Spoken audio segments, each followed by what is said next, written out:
We are about to begin the services for Mrs. Geraldine Gerry Macsai. I ask if you have a cell phone or a pager to please place it in the silent mode at this time. Officiating today's services is Rabbi Max Antman from Temple Shalom.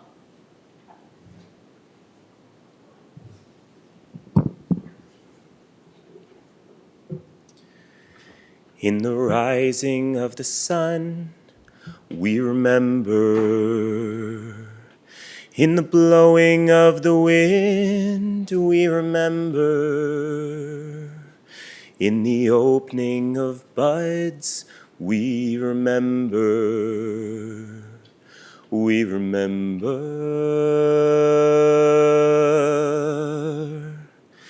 In the blueness of the sky, we remember.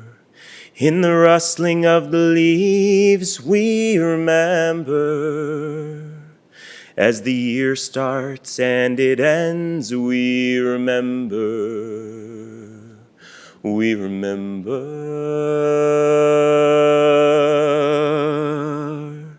When we're weary and need strength, we remember. When we're lost and sick at heart, we remember. When we've joys we've yearned to share, we remember. We remember. So long as we live, they too shall live. They are now a part of us. They are now a part of us. She is now a part of us. As we remember, we remember. We remember.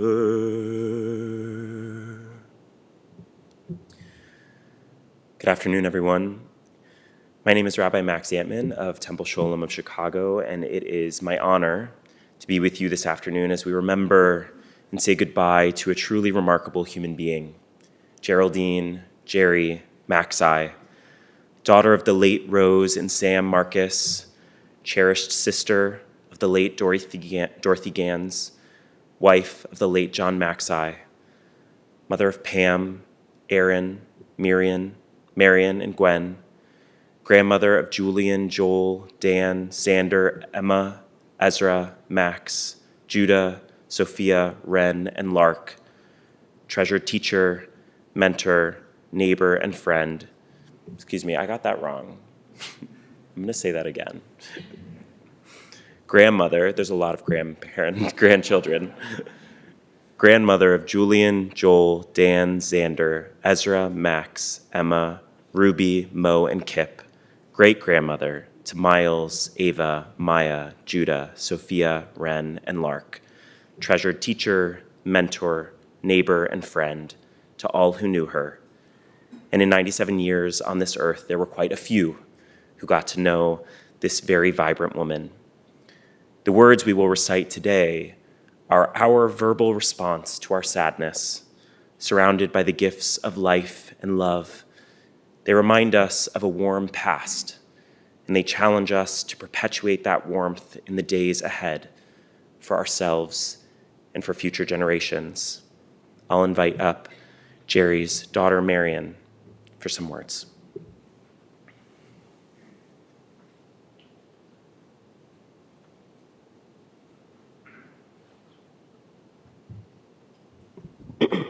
Thanks, Rabbi. Wow, it's a lot of people here. So I want to talk about my mom. My cousin Bruce once said, my mom was born into the wrong generation. And honestly, he was right. She was born almost 100 years ago. When she graduated from the University of Chicago with a degree in mathematics. She was one of 5 math majors. The other 4, all men, went off to graduate school. My mother was directed to teach first grade, because apparently in those days, if you were a brilliant woman in mathematics, the logical next step was tying shoelaces and teaching the alphabet. To her credit, she didn't argue, at least not out loud. She simply did what she always did. She outgrew the box they put her in. She earned her master's degree, moved from teaching math in middle and high school to running the math division at a publishing company, and quietly proved she could have been a CEO if she'd been born a few decades later. Frankly, if she'd been born today, she probably would have been running the whole industry and possibly reorganizing it. She was my personal board of directors, long before that was a thing. During my first decade on faculty at West Virginia University, my female colleagues, Terry Schwartz and Judy Charlton, would often ask me, "What would your mother do?" That wasn't a joke. It was a strategic consultation. I just can't tell you how many times I picked up the phone and asked her exactly that. Long before social justice became a hashtag, my mother was living it. In the 1960s, when we lived in South Shore, she helped found South Shore Open House to stabilize the neighborhood and fight white flight. She believed in integration and thought it wasn't just a good policy, it just was common sense. She wanted to build a community that was diverse, strong, and intentional. She was also a lifelong feminist, the practical kind. When I told her in junior high that we were learning typing, she sat me down and said very clearly that she did not want me to do well in typing because I was too smart to be a secretary. Now, as an obedient child, I did very poorly in that class. And in retrospect, that may not have been her finest tactical advice. But the message was unmistakable. Aim high. My mom was fiercely independent. She traveled internationally alone. She went parasailing in her 80s. She flew to Houston by herself to see the Chicago White Sox win the World Series and enjoyed every second of it. She loved technology until several years ago. She was still texting her grandchildren and on Facebook, keeping up with friends. She embraced new ideas the way some people embrace dessert. After retiring, she launched an entire second career as a fabric artist, wrapping everyone she loved in her magnificent quilts. If you were lucky enough to receive one, you were literally stitched into her heart. She was extraordinarily giving. She brought food to sick friends. She worked in soup kitchens. She showed up again and again and again for anyone who needed her. She was generous with her time, her energy, her love. She was a doer, a fixer, and sometimes whether you wanted her to be or not, she was going to fix something for you. And yes, she had a formidable bad side. She gave people many, many chances. But if you crossed the line, well, let's just say that was not a neighborhood you wanted to live in. My mom was our rock, our role model, our inspiration. She loved life and squeezed every drop out of it.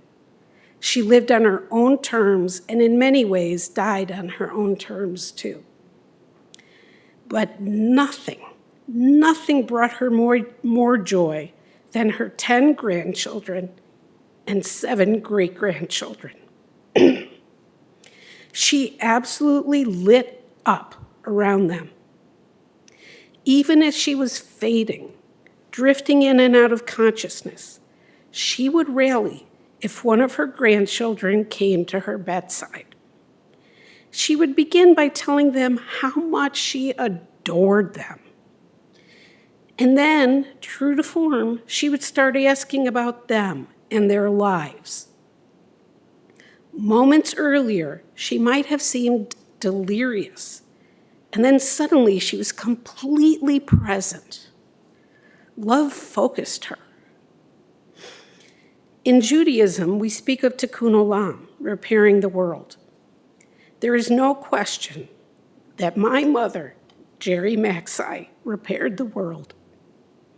She repaired it through courage, through stubborn optimism, through fierce intelligence, through quilts, through advocacy, through advice freely given and sometimes firmly delivered. Everyone who knew her is better for it. I certainly am. She may have been born in the wrong generation, but every generation she touched was better because she was in it. Amen.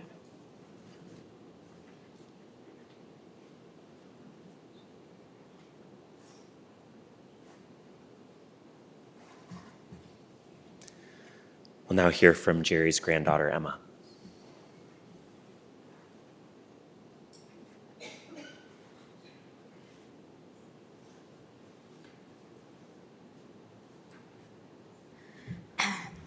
Thanks, Rabbi, who's also my friend.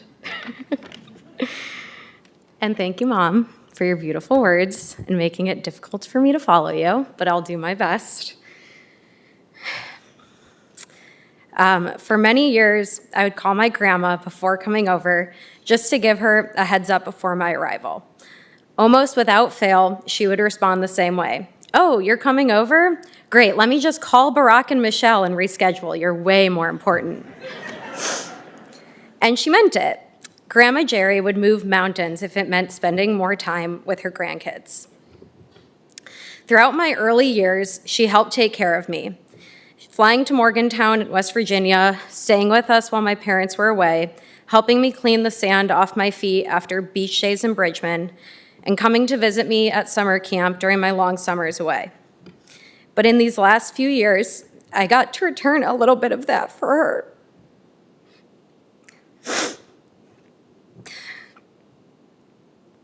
For all of the times that she treated me to salon manicures, it was truly my honor to return the favor with living room spa days and wheelchair foot soaks. And for the many hours and days that she spent tutoring me in math while my eyes glazed over, because I'm not a numbers person, it was my pleasure to help her work through the New York Times crossword puzzles and my favorite sticker books. More than often, my visits with Grandma were really just good old-fashioned yap sessions. She loved to hear updates not only about me and my life, but all of my girlfriends. She always knew the latest gossip, who was dating, who was bickering, and that woman had the hottest takes on every sip of tea. She was also a go-to sounding board for me. Whenever I was trying to figure out my next move in life or work, Grandma was always ready to listen and ask thoughtful questions, and somehow make things feel a little bit more clear.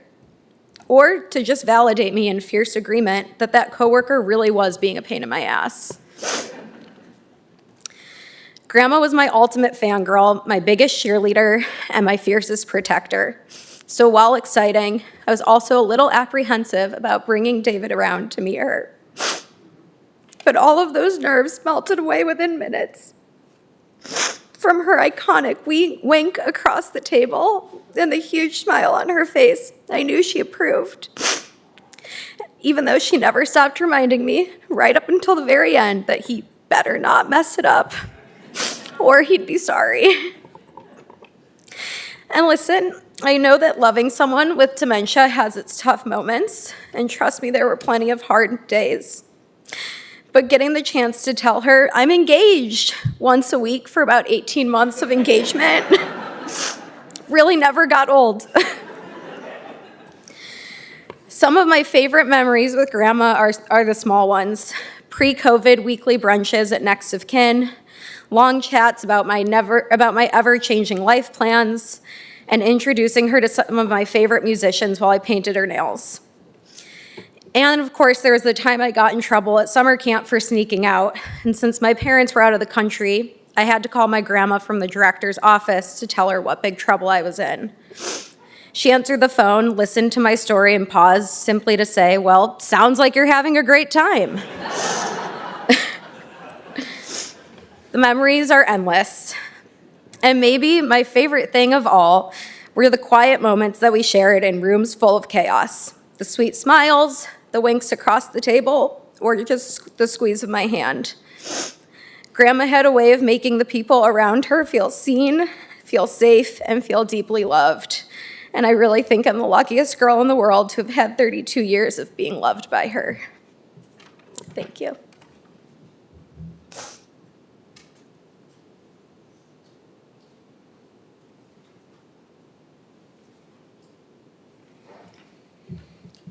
We'll now hear from Jerry's son, Aaron.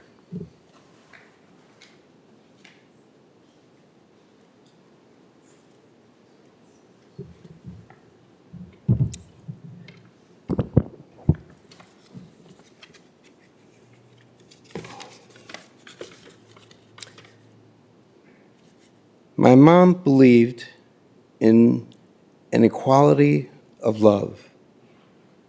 That's an equality of love and a love of equality. She was not a saint, but to me, she was very close to one. More like an angel hovering over me with guidance and inspiration and a tow rope to lift me out of harm's way. She was a teacher's teacher in a house filled with questions and no easy answers. It was the pathway to knowledge that meandered through our family. My parents shared a passion for history, which gave me perspective and an appreciation of where home resides. We had a sacred bond. She knew my path in life would be filled with struggles, and in her love, there were times she had to let me fall. My mother was my inner fulcrum in the delicate balancing act of chasing my dreams. Learning the art of exploring art, leading to a revelation that the things I loved most could be a lifelong vocation. Her belief in me allowed me to build a life of humility as an artist. I feel her inspiration flow like a constant positive energy sparking between us, an electricity of awareness that I am relevant, that I am loved, and accepted just the way I am. And I was not alone in that. Everybody who met her, if you didn't feel accepted around everybody else, you felt accepted around my mother. The positive energy still flows into the miniature world of treasures I create. Her energy still resides in me and my beautiful jewelry. Then there are the real struggles, life and death, scary, dark places we go in fear. In this darkness, my mother's brilliant light enters my fear, and her spirit is one of counsel. Breathe, Aaron, breathe. You will find a way forward, and I will guide you. I thought I would find more answers in the future, but the future is already here, and I feel her steady counsel, and there, There is a peace. I feel her light and reassurance I will be okay. Innovation, inspiration, creativity, self-confidence. When we are very young, those seeds are planted. A curiosity cultivated by teaching parents who knew every one of us had potential to find our path in life. My mother did not always have the answers. Not when I was in pain. When I was in pain, she was in pain. When I was in pain, her primary color was comfort. She loved questions, asking them, and more importantly, teaching us to keep asking them. The art of exploring fresh ideas was always present at our dinner table, commonly known as the art of arguing. We learned at an early age to speak up or shout or talk as fast as you can. My mother always listened. Her love created an environment of potential. I am lying in a bed of support. I am suspended in a sea of inspiration. I see that glittering light of possibilities. Now it's time to take a chance and swim to new ideas and germinate those seeds within. Her love flows through my hands as I create beauty. My mother gave me the eyes of an artist so I could find comfort in creating. Sparkling fireworks draw me into her brilliant light, and I feel so alive. My mom may have died in this physical world, but I already feel the sparkle of her presence in everything right now. Her passing was a final fight, like a butterfly lifting, flying higher and higher, all her dreams fulfilled, her sacred spirit lighter than air. She didn't need wings to fly. My hand now on her hand, until there is no breath. Fingers cooling, her spirit is now free. It was a magnificent experience to be present, helping her lift away from her earthly body that after 97 years needed to be free. Rest now, Mom. You can be with the man of your dreams once again, and know your children are safe. Know your children are safe. My mother was about a vibrancy of color in her quilts, her language, her singing voice, and her love, creating a collage of children, each of us receiving a quilt that represented the gift of beauty, crafted by her hands. My mother and I shared hands. I would see her recently in a wheelchair, with her hand like this. These fingers did no longer move. And we have the same arthritic knuckles. I hold things with the exact same grip. I could see my future in her. My dad is holding her hand now, together and forever. We are all inspired by her wealth of wisdom and her teddy bear tenderness and her strength of stamina in assisting me step by step to dive into this unsettled body of water and navigate the currents of doubt and learn how to swim. It took a visionary like my mother to instill that inner drive it takes to risk everything safe and dive into the beautiful process of creativity. Failure is the hidden monster in this vast body of water. There is always that fear of failure lurking below the surface. My mother was my flotation device, giving me the inner strength to swim through stormy seas of sadness and extremely painful periods in my life. She opened my eyes to her colorful world. Her facets, like a beautifully cut diamond, sparkled brighter and brighter as her light of life glittered in a golden glow. If there is one thing I know about, it is the shooting sparks of molten flux in forge welding steel. You must strike the white hot metal with all your strength to give it a permanent union. I work at these temperatures, bonding metal to create my world of precious jewelry. My mother encouraged me to play with fire my whole life. Even after, at the early age of 6, I nearly burned down our entire back porch. She put that torch right back in my hands. I never claimed my mother lacked proper protection. She never got burned. She just inspired my fire. Amen.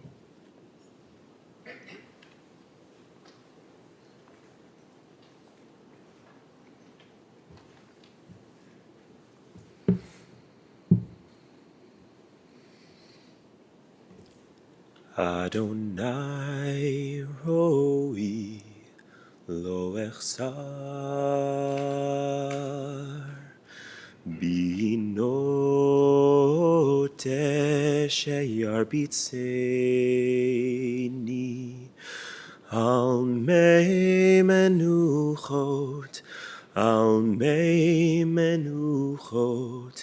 Yenaleni Nafshi Yishovev Yancheve Maglet Tzedek Leman Shemo Leman Shemo Gam ki elech begeit salmavet lo ira ki ata imadi shivtecha umishantecha hamayanche emuni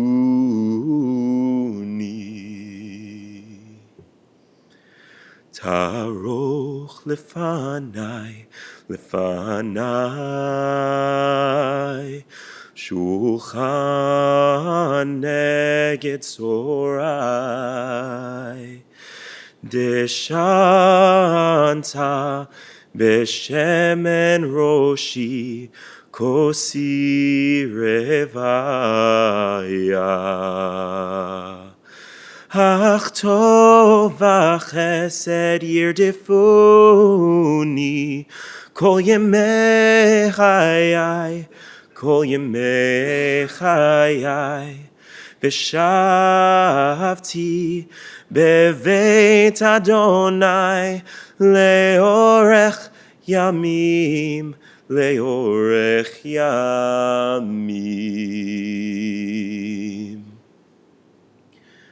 Adonai roi lo echsar Adonai roi lo echsar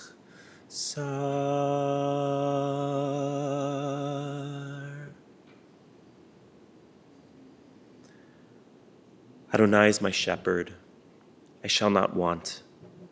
The Eternal makes me lie down in green pastures, leads me beside still waters, and restores my soul. You lead me in right paths for the sake of your name. Even when I walk in the valley of the shadow of death, I shall fear no evil, for you are with me. Your rod and your staff, they comfort me. You have set a table before me in the presence of my enemies. You have anointed my head with oil, my cup overflows. Surely goodness and mercy shall follow me all the days of my life, and I shall dwell in the house of the Eternal forever. We'll invite up Jerry's grandson, Dan, for some words.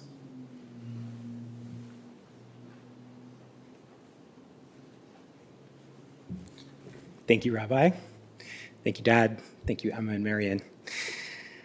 I have to be honest, there was a part of me that thought I would never have to write this speech, which I know sounds crazy because Grandma Gerry herself would constantly remind me that at some point she was going to die. And so wouldn't it be great if I visited more or called more or paid her just a few more compliments while she was still alive to hear them? That strategy worked, by the way, so clearly she knew what she was doing. But even still, there was just something about Grandma that made it feel like she'd be around forever. Maybe it was because even into her 80s, she had more nerve than almost anyone I knew. Once, when she visited me after I first moved to New York, I took her to one of those trendy, expensive restaurants because she offered to pay, of course. But when we got there were no seats, no availability. And suddenly, Grandma hunched over and started shuffling like she was too frail to stand. The patrons gasped, the hostess took pity, and seconds later, she was escorting us to a prime table. And I still remember this. The minute that we were alone, Grandma unhunched her back, tossed her gray hair, and winked at me. Then she ordered a Bloody Mary. I mean, truly, at 85, this woman had to pretend to be old. But that little performance, it wasn't just funny. It was her whole philosophy. Because Gerry Macsai refused to sit on the sidelines. If there was a good table to be had, she was going to get it. If there was joy to be found, she was going to claim it. When my friends would talk about grandmas who were distant or out of touch, I couldn't really relate. Because mine was one of my best friends. But what made her extraordinary wasn't just her spirit or the fact that she got an iPhone before I did. True story. It was her mind and her heart. She was incredibly smart. She gave great hugs and great advice. And she listened in a way that made you feel seen and heard and loved. I still remember the night that I told her I was gay. I was so nervous. This was a woman born into a very different world than I was. But Grandma, she didn't even flinch. She didn't even hesitate. She just wanted to know about my life, about who I loved, and whether I was happy. And when she met the man who is now my husband, hi Ronnie, she welcomed him immediately, then pulled me aside and said very clearly, Dan, don't fuck this up. I'm still trying not to, Grandma. I think she expected all of her grandkids to live fully, not because it looked good on paper, but because she genuinely wanted us to feel proud of who we are. And she wanted to be there too, in the front row, cheering us on. Just like we're here now, in these front rows, doing the same for her. I never imagined a world without her in it, and even now, I really wish I didn't have to. But what she leaves us with isn't just advice, it's example. You don't have to look far to see it. You can see it in her children, in Pam, and Marion, and Gwen, and my dad, Aaron, and how deeply they love, and how fiercely they hold this family together. That didn't happen by accident. And for those of us who are lucky enough to be her grandkids, I hope you can see her example in us too, in the way that we show up for each other, in the way that we care for the people that we love, and in the way that we too know when to take our seat at the table and order that Bloody Mary, often literally. Grandma, we are so grateful we got you for as long as we did. We will carry you with us always. I love you. Amen.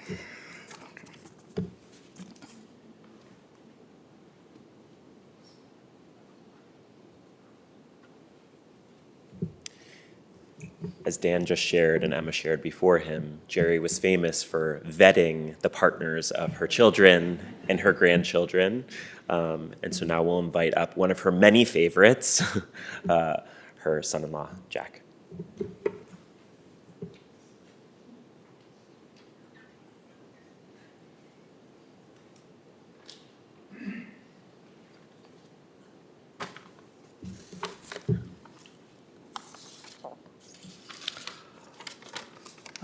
Thank you, Rabbi.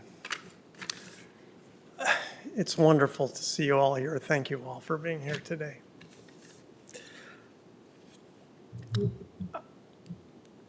I would like to share a few personal memories and observations from my own perch, not as one born into, but rather as one brought into a family that has made my own life richer and more meaningful because of that embrace. The first time I met Gerry Macsai was at an art opening in Chicago's Gold Coast neighborhood for a gas.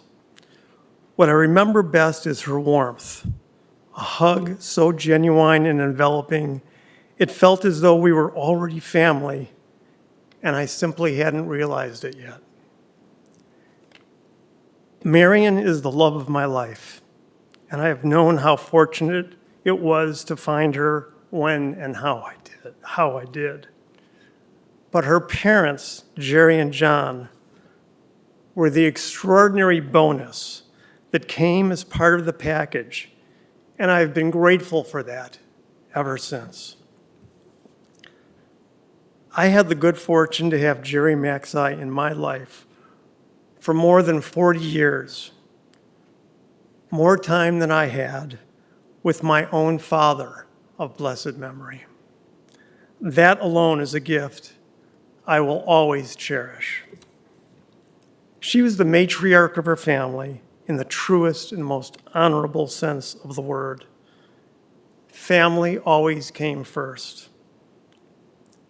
Starting with the attentive care and feeding and nurturing of her own children, and of course, the extended family that was her sister Dorothy and the Gans clan.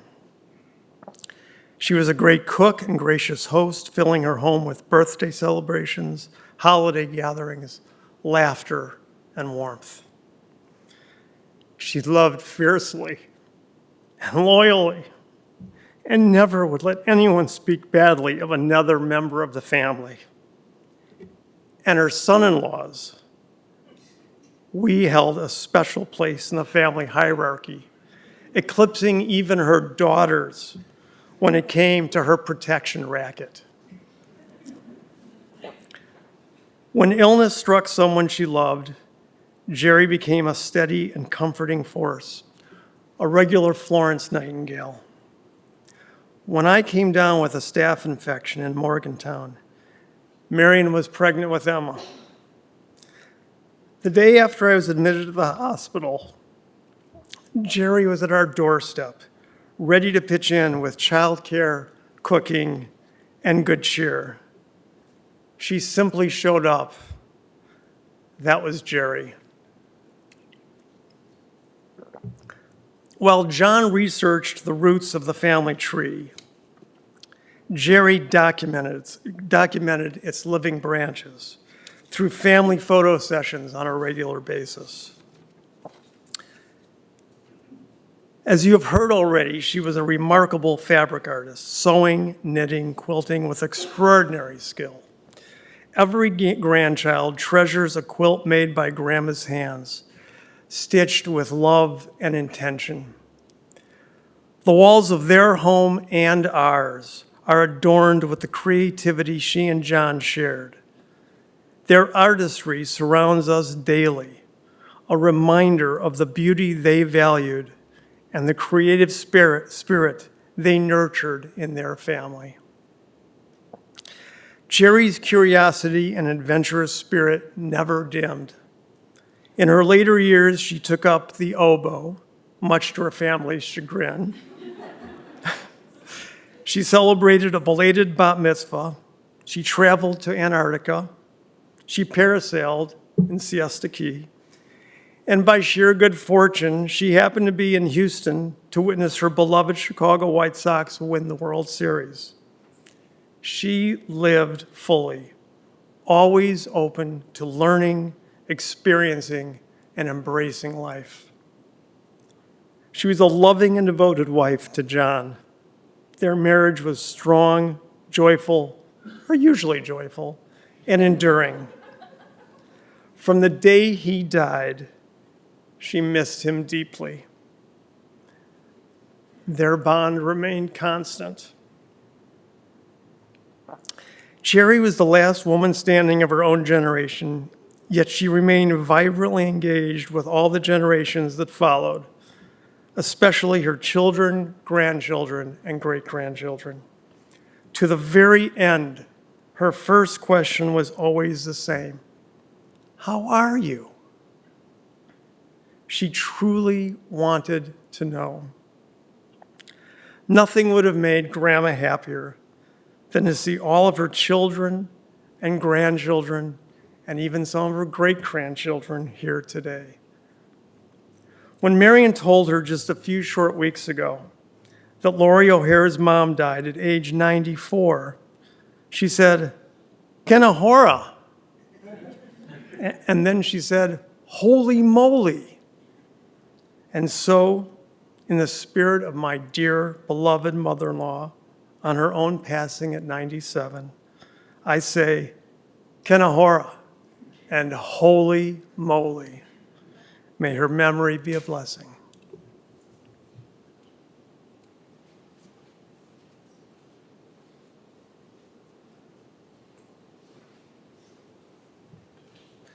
I'll invite up Jerry's daughter, Pam, for some words.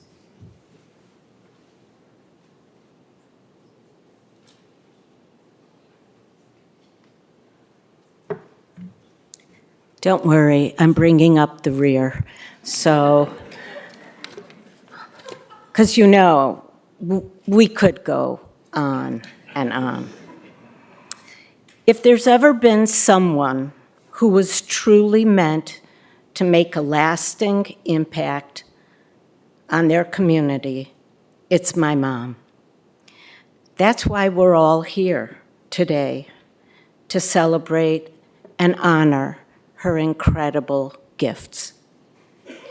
We all have stories that remind us of her goodness, stories of generosity and kindness that were always available to everyone. Her journey began with very humble beginnings, and throughout her youth, she loved writing.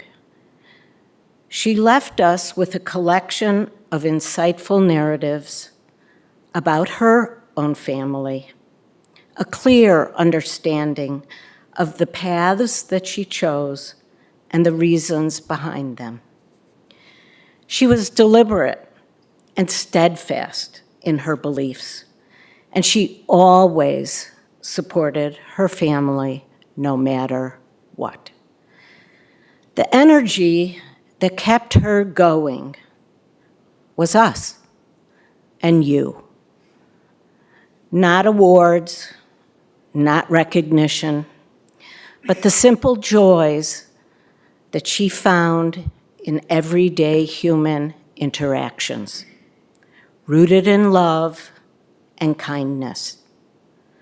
Her legacy is for us to carry on those meaningful, honest, and open interactions that she was so great at doing. Thank you.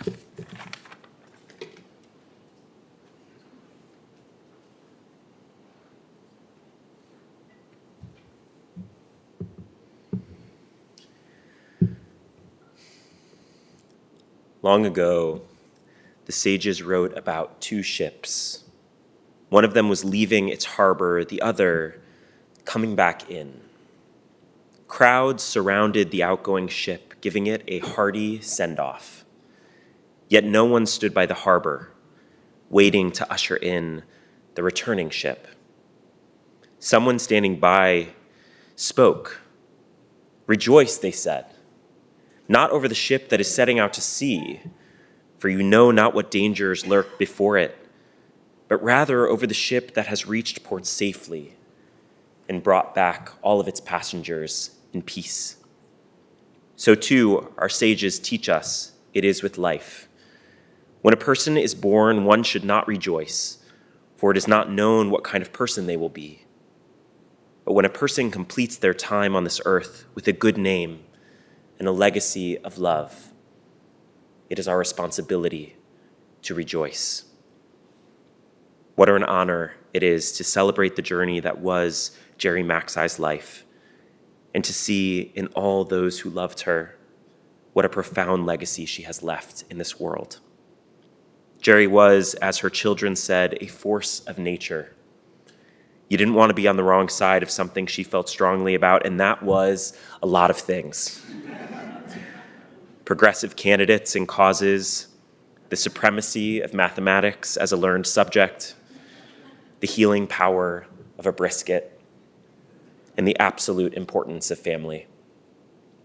Gerry's capacity for showing up was boundless. For her husband, John, a relationship filled with spirited disagreements and a deep loyalty and love that endured for 67 beautiful years. For her children, Pam, Aaron, Marion, and Gwen, who could always count on their mom when they needed support or a math lesson, to knit them an outfit or a blanket from scratch, or bully her way into a graduation ceremony, to personally hand them their diploma. For her grandchildren and great-grandchildren who had her heart, whose lives she cherished, and whose partners she loved unconditionally. And for her many students who reveled in her brilliance and maintained deep and lifelong friendships with her. Like Moses in this week's Torah portion, who shatters the tablets when he sees the Israelites acting inappropriately, Gerry could be quite strong-willed. She didn't mince words, but it was all in service of the community she was trying to build, one of justice and equity, where people showed up for their neighbors, a community built upon deep learning and meaningful human connection. She fought for the world not as it was, but as it could be, and imbued within her children, her grandchildren, and her great-grandchildren an invaluable commitment to one another and the world around them. Even as her cognition faded in her final years, Gerry made sure her family knew she loved them, lighting up when her grandchildren came to visit, involving herself in their lives, and making sure everyone knew that she didn't want to be left out of anything. Gerry was known to say that she had no complaints. She was the luckiest person in the world. The rabbis teach, Oseh lecha rav, ukneh lecha chaver. Make for yourself a teacher, and find for yourself a friend. It isn't often that we have the opportunity to say goodbye to someone who embodied both of these roles so effortlessly, who impacted so many, and whose legacy will reverberate forever. Zichrona livracha. May her memory forever be a blessing to us all.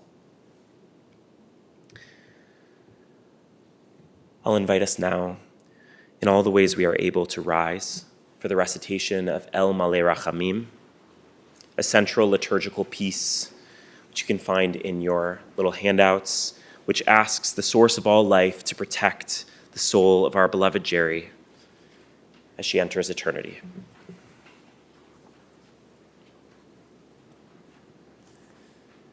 El Melech Rachamim, Shochen Bamromim,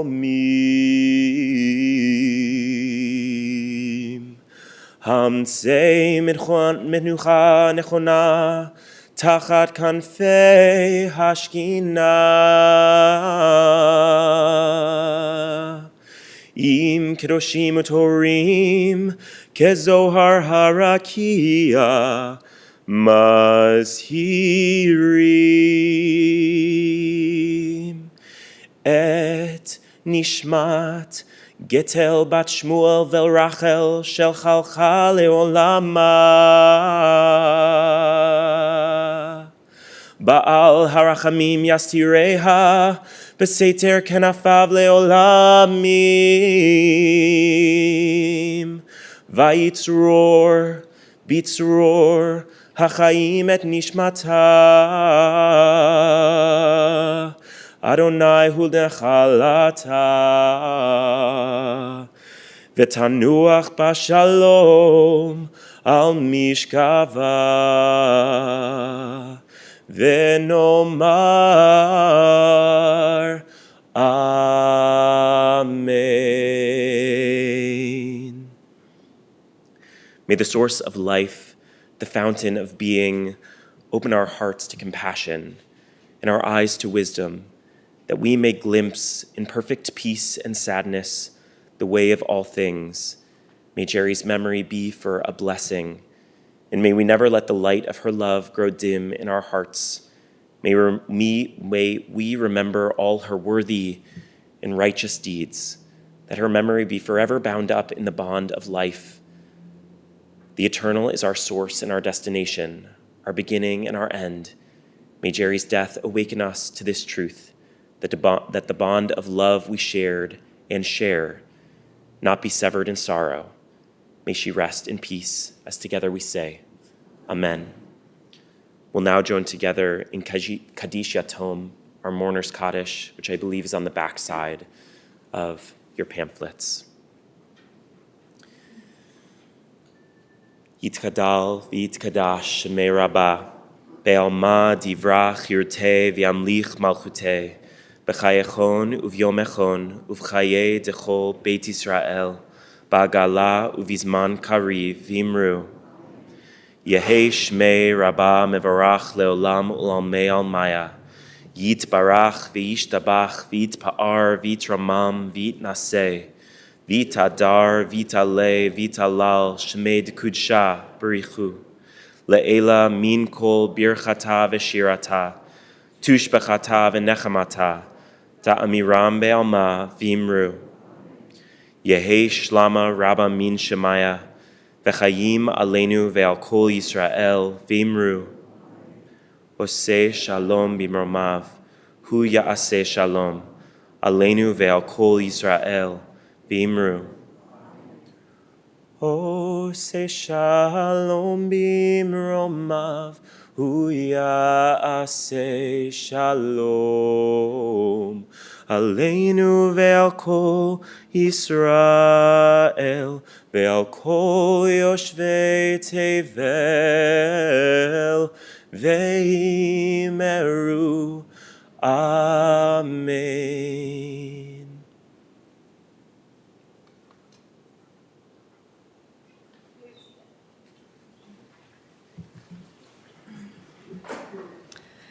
This does conclude the services here at our chapel.